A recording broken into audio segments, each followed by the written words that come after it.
Hello everyone, मेरा नाम सुशांत त्रिवेदी है और टेक्स्ट बुक में आप सभी का स्वागत है। आज हम लोग यहाँ पर एक टॉपिक पर डिस्कस करेंगे जो कि हाल में काफ़ी चर्चा में है कि क्या प्रधानमंत्री नरेंद्र मोदी G7 की मीटिंग में भाग लेने के लिए कनाडा जाएंगे या नहीं जाएंगे। आज हम लोग इसको समझने की कोशिश करेंगे कि क्या ऐसी कोई संभावना बन रही है या नहीं बन रही है।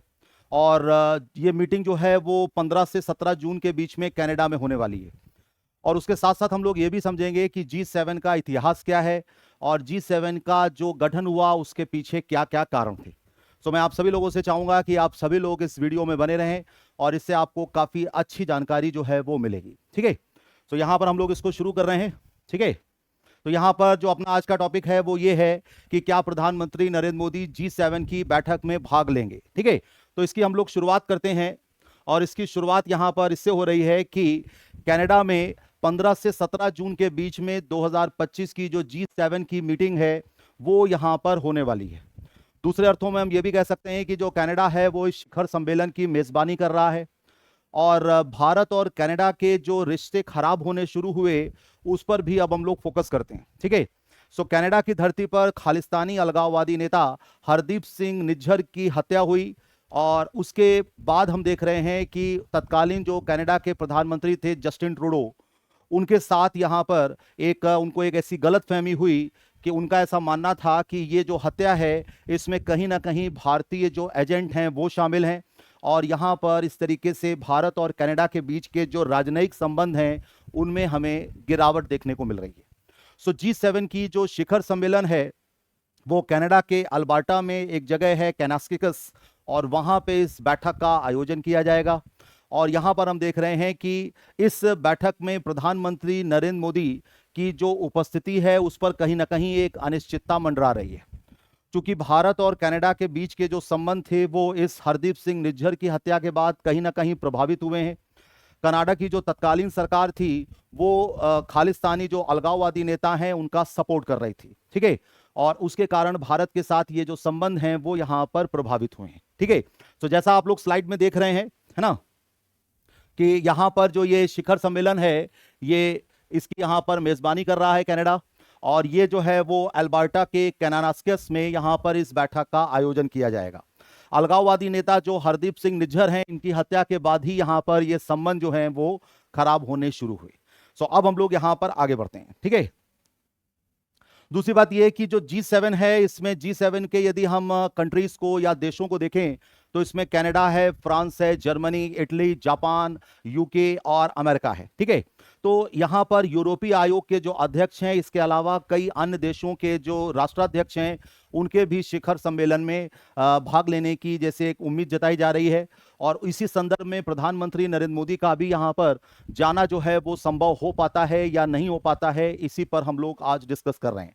तो यहाँ पर कनाडा और भारत के बीच का जो राजनीतिक तनाव है उसके बाद हम कह सकते हैं कि अभी इस तरीके की कोई पुष्टि नहीं हुई है कि प्रधानमंत्री नरेंद्र मोदी कनाडा जाएंगे या नहीं जाएंगे। हालांकि जो हमें रिपोर्ट्स मिली हैं उससे हमें यह पता लग रहा है कि शिखर सम्मेलन के लिए उनके कनाडा की यात्रा पर जाने की संभावना फिलहाल नहीं है। तो यहाँ पर अभी हम लोग सिर्फ संभावना व्यक्त कर रहे हैं, है ना। वास्तविकता क्या होगी यह हमें अभी हो सकता है कुछ दिन में पता लगे। 2019 से हम देख रहे हैं कि प्रधानमंत्री नरेंद्र मोदी को G7 की जो शिखर सम्मेलन है उसमें आमंत्रित किया जा रहा है और ये हम कह सकते हैं कि 2025 वाला साल जो है वो कुछ इस मामले में अलग है, क्योंकि यहाँ पर जो बैठक है वो कनाडा में आयोजित की जा रही है और भारत के कनाडा के साथ जो राजनयिक संबंध हैं उनमें कहीं ना कहीं कुछ गिरावट तत्कालीन जस्टिन ट्रूडो की सरकार के समय आई थी। ठीक है, तो यहाँ पर हम लोग इस तरीके से देख सकते हैं कि ये Canada, France, Germany, Italy, Japan, UK और अमेरिका शामिल हैं, है ना। और शिखर सम्मेलन में भाग लेने की जो संभावना है हम लोग फिलहाल वही व्यक्त कर सकते हैं। ठीक है, अब हम लोग यहां पर आगे बढ़ते हैं। अब यहां पर जो भारत कनाडा का द्विपक्षीय तनाव है उसको हम देखें तो सितंबर 2023 में जो ये खटास आई तब यहाँ पे तत्कालीन प्रधानमंत्री जस्टिन ट्रूडो थे और उन्होंने भारतीय सरकार के जो एजेंट हैं और जो हरदीप सिंह निज्जर की हत्या हुई उनके बीच में कहीं ना कहीं एक संबंधों को जोड़ने का प्रयास किया। भारत ने इन दावों को जो है वो बिल्कुल ही बेबुनियाद करार दिया और तत्कालीन सरकार से यह भी कहा गया कि इस तरीके की हत्या में भारत सरकार का कोई हाथ नहीं है, ना ही भारत सरकार के किसी एजेंट का इसमें हाथ है। लेकिन चूंकि जस्टिन ट्रूडो जो हैं वो खालिस्तानी नेताओं के काफ़ी समर्थन में थे और चूंकि उन्हें अपनी सरकार बचानी थी, तो वो यहाँ पर भारत के इस जो दावा है या भारत का जो ये पुष्टि थी उसको कहीं ना कहीं नकार रहे थे। तो शुरुआत हम देख रहे हैं सितंबर 2023 में हो रही है, जब हरदीप सिंह निज्जर की हत्या के बाद जस्टिन ट्रूडो सरकार जो है वो भारत सरकार पर इस तरीके का आरोप लगा रही है। ठीक है, सो अब यहां पर हम ये देखते हैं कि अब वर्तमान में जो कनाडा के प्रधानमंत्री हैं वो है मार्क कार्नी। जस्टिन ट्रूडो का जो समय काल था वो समाप्त हो गया। नए प्रधानमंत्री मार्क कार्नी के साथ प्रधानमंत्री नरेंद्र मोदी की जो बातचीत है उसमें हम देखते हैं कि ये बातचीत जो है वो एक सौहार्दपूर्ण माहौल में हुई और कनाडा और भारत के बीच में जो संबंध हैं वो फिर से अच्छे होंगे, इस बात की उम्मीद यहां पर की जा रही है। ठीक है, तो 2 साल के बाद हम देख रहे हैं कि सभी की निगाहें जो हैं वो इस बात पर टिकी हैं कि प्रधानमंत्री मार्क कार्नी के द्वारा जो कनाडा की नई संचालित सरकार है वो और G7 का जो शिखर सम्मेलन है इसके लिए क्या प्रधानमंत्री मोदी को आमंत्रित किया जाएगा या नहीं किया जाएगा। प्रधानमंत्री नरेंद्र मोदी और वर्तमान में जो कनाडा के प्रधानमंत्री हैं मार्क कार्नी, इनके बीच में जो द्विपक्षीय संबंध हैं उनको यहां पर बेहतर बनाने की एक प्रतिबद्धता जताई गई है। लेकिन कनाडा में जो सिख समूह है उनका यह मानना है कि प्रधानमंत्री नरेंद्र मोदी को आमंत्रित नहीं किया जाना चाहिए। ठीक है, जो टोरंटो की सिख यूथ फेडरेशन है उसका यह मानना है कि हमें यहाँ पर प्रधानमंत्री को आमंत्रित नहीं किया जाना चाहिए क्योंकि भारत सरकार जो है वो खालिस्तान आंदोलन का किसी भी तरीके से समर्थन नहीं कर रही है। तो ये अब हम लोग देखेंगे इसको कि मार्क कार्नी जो है वो इस मामले में क्या निर्णय लेते हैं, क्योंकि उनको यहाँ पर खालिस्तानी जो अलगाववादी नेता हैं उनका भी समर्थन चाहिए और चूंकि भारत जो है वो अब चौथी अर्थव्यवस्था के रूप में आ गया है और कनाडा जो है वो इस बात से जो है वो अनजान नहीं है कि भारतीय अर्थव्यवस्था जो है वो तेजी से बढ़ रही है। सो इस कंडीशन में मार्क कार्नी के द्वारा जो लिया जाएगा मतलब निर्णय है वो दोनों देशों के बीच में एक नए संबंधों को निर्धारित करेगा और साथ ही साथ यहाँ पर ये जो एक राजनीतिक तनाव हुआ इसको भी कहीं ना कहीं कम करने में मदद करेगा। तो आगामी 15 से 17 जून के बीच में जो बैठक होनी है उसमें प्रधानमंत्री नरेंद्र मोदी जाएंगे या नहीं जाएंगे, अभी तक इसकी आधिकारिक रूप से पुष्टि नहीं हुई है। तो हम लोगों ने यहाँ पर इस बात को समझा कि अब की बार की जो बैठक कनाडा के अल्बर्टा में हो रही है उसमें प्रधानमंत्री नरेंद्र मोदी के न जाने की संभावना यहाँ पर कितनी बन रही है। ठीक है, तो अब हम लोग यहाँ पर G7 के इतिहास पर फोकस करेंगे कि G7 का जो इतिहास है वो किस तरीके से रहा या G7 का जन्म कैसे हुआ। तो G7 का जो जन्म है ये 1970 के दशक में दुनिया के सामने एक तेल संकट उत्पन्न हुआ और एक बड़ी आर्थिक समस्या के रूप में ये तेल संकट उत्पन्न हुआ था, जिसके कारण जो विश्व के विकसित राष्ट्र थे उन्होंने आपस में एक बैठक आयोजित करने का निर्णय लिया।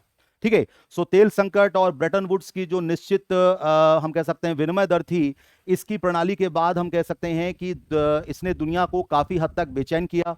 और पहली बैठक का जो विचार है उस समय फ्रांस के जो तत्कालीन राष्ट्रपति थे उनका नाम था वैलेरी गिस्कार्ड, है ना, और उनके द्वारा और जर्मनी के जो चांसलर थे इन दोनों की पहल थी।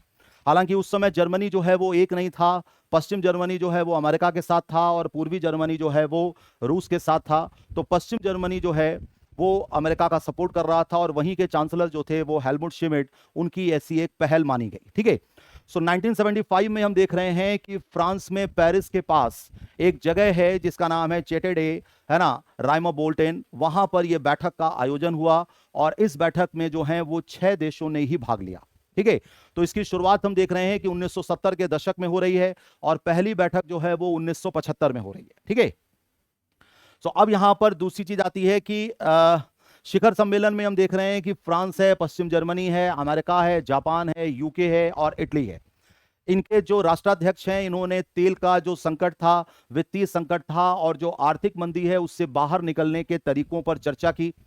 फिर हम देखते हैं कि 1976 में कनाडा जो है वो इस समूह में शामिल होता है और ये G6 के बाद G7 हो जाता है। ठीक है, तो यहां पर G7 का एक्चुअल में जो एग्जिस्टेंस है वो 1976 का भी मान सकते हैं, क्योंकि 1975 में जो पहली बैठक हुई है उसमें केवल 6 राष्ट्र ही हम देख रहे हैं, उसमें कनाडा शामिल नहीं है। और 1976 में कनाडा जो है वो इस ग्रुप में शामिल होता है। यूरोपियन आयोग के अध्यक्ष को भी G7 में भाग लेने के लिए आमंत्रित किया गया था और उसके बाद से हम देख रहे हैं कि यूरोपियन आयोग के जो अध्यक्ष हैं वो इस बैठक में भाग लेना करते रहे हैं या भाग लेना उन्होंने उस प्रक्रिया को जारी रखा है। ठीक है, सो अब यहां पर हम लोग आगे बढ़ते हैं और इसमें एक नया सदस्य जुड़ता है रूस, है ना, और G7 जो है ये G8 के रूप में कन्वर्ट होता है।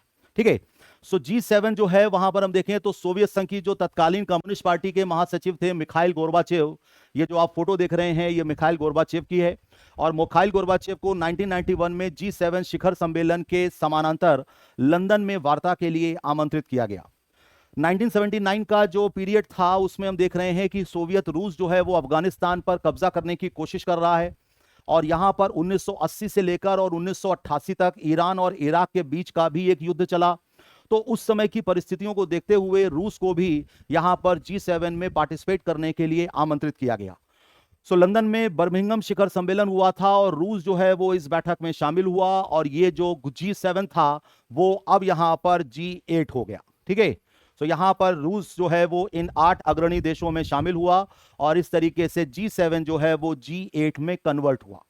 लेकिन यहां पर हम देखते हैं कि कुछ समय के बाद, है ना, रूस के द्वारा 2014 में यूक्रेन की संप्रभुता और क्षेत्रीय अखंडता के उल्लंघन के परिणाम स्वरूप जो भी G7 के सदस्य थे उन्होंने इस बात को निश्चित किया कि वो G8 का जो शिखर सम्मेलन तत्कालीन रूस में होना था सोची में, वहां पर वो शामिल नहीं होंगे, क्योंकि उनका ऐसा मानना था कि रूस के द्वारा जो यूक्रेन की अखंडता और संप्रभुता पर जो आक्रमण किया गया है वो G7 की भावना के अनुकूल नहीं है।